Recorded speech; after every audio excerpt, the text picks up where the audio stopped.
Now, the other course I played during the heat wave was a course, I believe the name is Piney Park golf course, which is more of a club.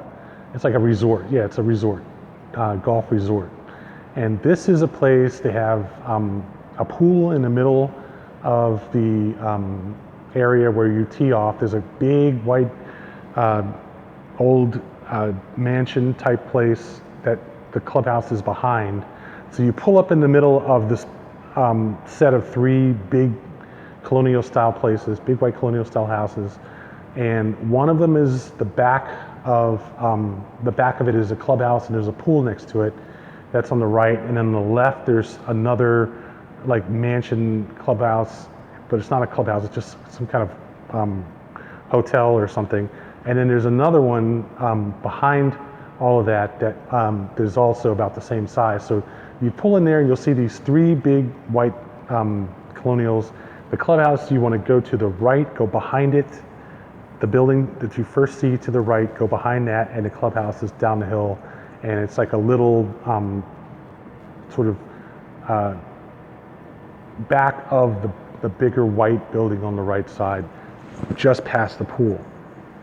They have a decent restaurant there, and they have a nice clubhouse, nice people there. And so you go out and there's 3 nines, and there are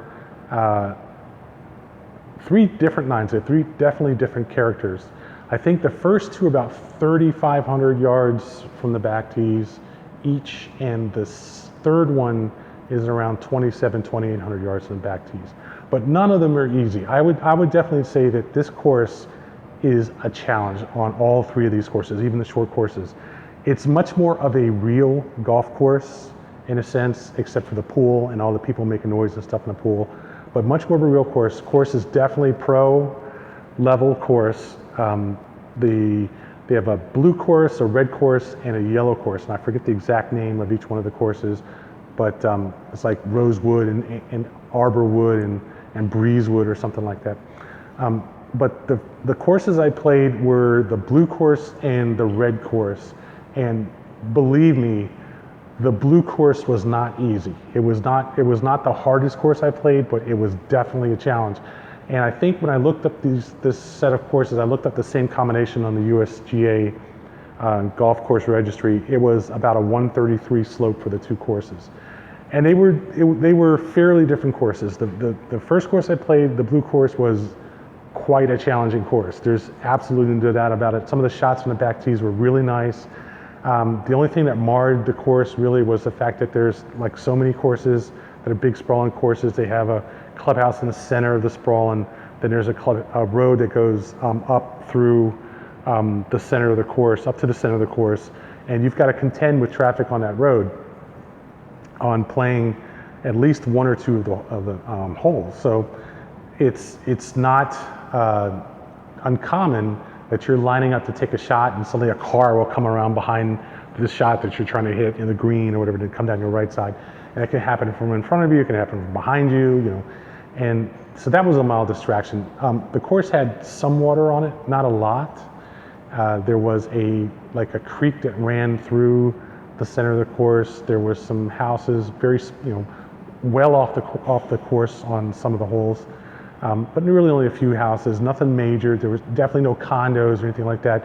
I think there were 4 houses on the first hole off to the right, and then you go back, away from there to the second hole. It's about a good 1/4 mile away from there. And then you play like a loop, figure 8 loop, goes down to the left and around in the corner, comes back across the center, off to the right, and it comes back around in the figure 8, and it goes up, and it's like a clover. So you're playing the upper left part and the lower right part of the clover, and then it comes back to the clubhouse. And trust me, this was not an easy course to play from the back tees. It was long on a lot of the holes. A lot of holes were very slightly elevated with a lot of trees and a lot of open wind coming off from some of the farmland next to it. Some big tee shots. a lot of trees midway, halfway down the fairway, or off to the sides, off the tee box, you know, and it was definitely a challenge. Plus, it was hot as you would not believe that day, and I ended up having to take a break about the well, 2 holes after I started the back 9, I ended up having to just take a half-an-hour break. It was just sickly hot, and luckily they had a nice refreshment sort of, I guess, what do you call those things? Like a little shed. It wasn't a shed, it was a big shed, and it had a Coke machine in there. It took dollars, and I was like, man, I'm hitting this bad boy, and just chilled there for about half an hour. Now, the only thing I really didn't like about this course, and there was one thing I didn't like about the course, the people there were definitely loud. A lot of the players were loud. They were having a tournament or some kind of thing, and a lot of the guys were just butt loud, just crazy loud, like straight out of New York, like Brooklyn loud, seriously, and talking all kinds of shit, you know. And it was, some parts of the course are really distracting to play on, and some parts you're just back there by yourself, you know. And you'd occasionally see that. Also, the marshals were a little bit of a pain because they kept popping up and here and there and all that, which in a way I can understand, but at the same time it was annoying when you're playing 3 holes, you know, all by yourself, you know. Then a marshal, next thing you know, there's a marshal there, there's a marshal there, there's a marshal there. There's always marshals, you know, around, and it just were a little bit overbearing with the number of marshals they had running around out there.